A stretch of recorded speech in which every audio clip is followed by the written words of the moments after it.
Mediators are working to try to secure a ceasefire deal between Hamas and Israel. This week, the US president suggested an agreement was imminent, but Hamas downplayed his optimism, saying it had yet to receive a proposal.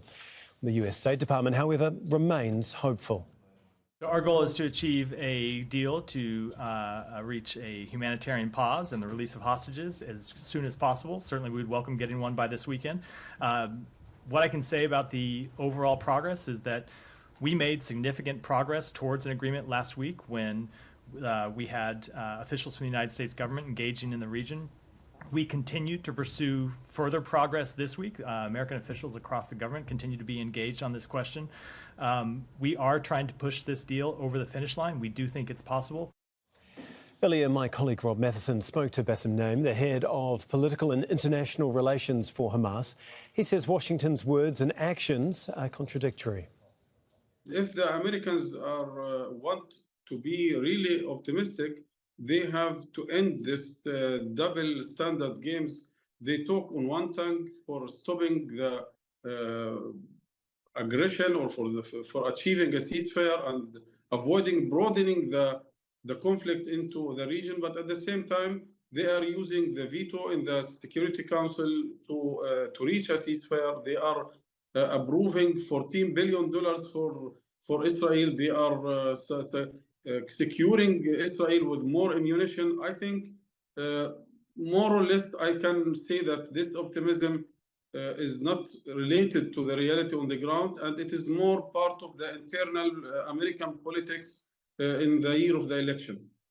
I know that Hamas has said that it has yet to receive any sort of proposal for a ceasefire.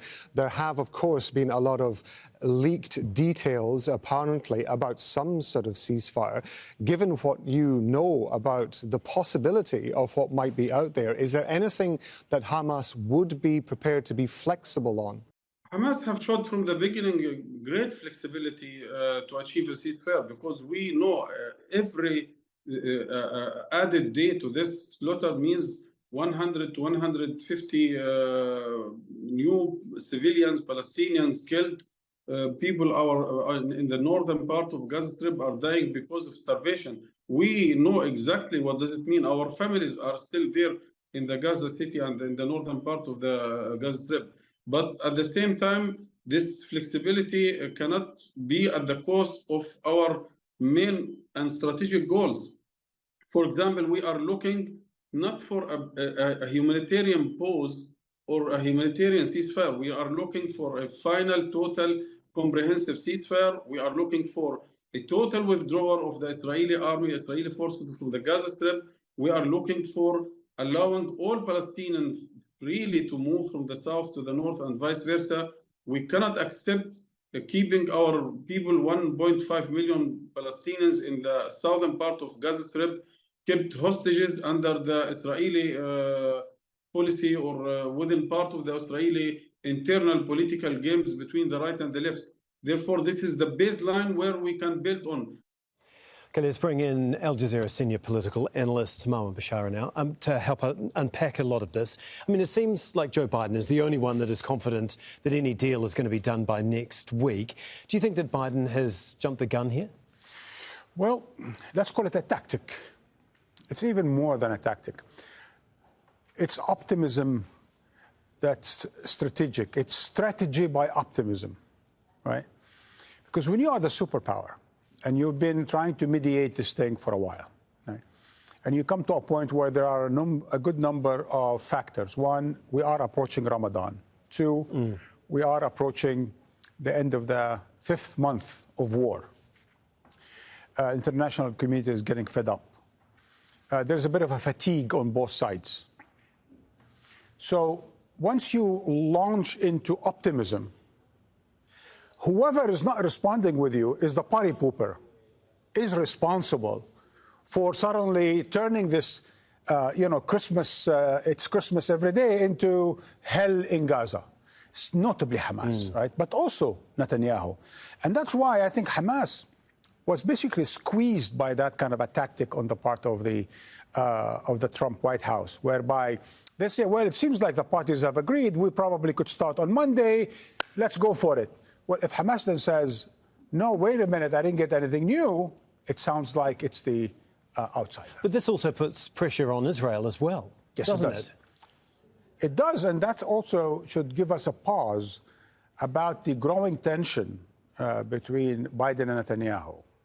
Not by Israel and the United States, or by the United States and Israel, but clearly Biden, at least in private, is getting fed up with Netanyahu because Netanyahu has been humiliating him like there's no tomorrow. So I think both men are sort of on different calendars. I think Netanyahu wants to run the clock on Biden so he can make whatever arrangements with his potential successor, Trump. He prefers Trump to Biden. Biden would prefer to somehow directly or indirectly get rid of Netanyahu and get in someone like Gantz or whoever that is more amenable to American ideas. So this kind of a move, right, that could see us go through after Ramadan with a ceasefire, right, this could lead to the implosion of the Israeli government. And if such, then definitely Netanyahu's out. That's not necessarily to the disliking of Biden. No.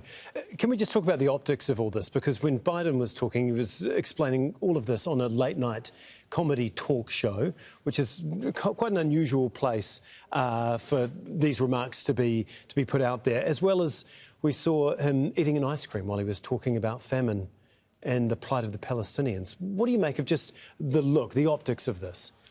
We didn't really figure out what kind of ice cream it is, right? But my sense is he's been doing that for a while. Instead of making sort of a grand State of the Union type statements where, you know, he stands behind it, and if this didn't work out, then he's totally embarrassed. To do it on a casual, on the stop, It's almost like a throwaway comment, isn't it? Yes. Yeah. So if it doesn't work, it doesn't sound like, you know, he got out on a limb and made a major doctrinal speech of strategy of some sort. He's basically on the go, eating an ice cream while people are starving in Gaza. But what the heck, you know, he is trying to end the humanitarian situation. If it worked, it's great. If it doesn't work, well, it's another ice cream. Yeah, indeed. Well, we'll have to leave it there, Marwan, but we'll be talking to you over the next few hours. Marwan Bishara, our senior political analyst, thank you.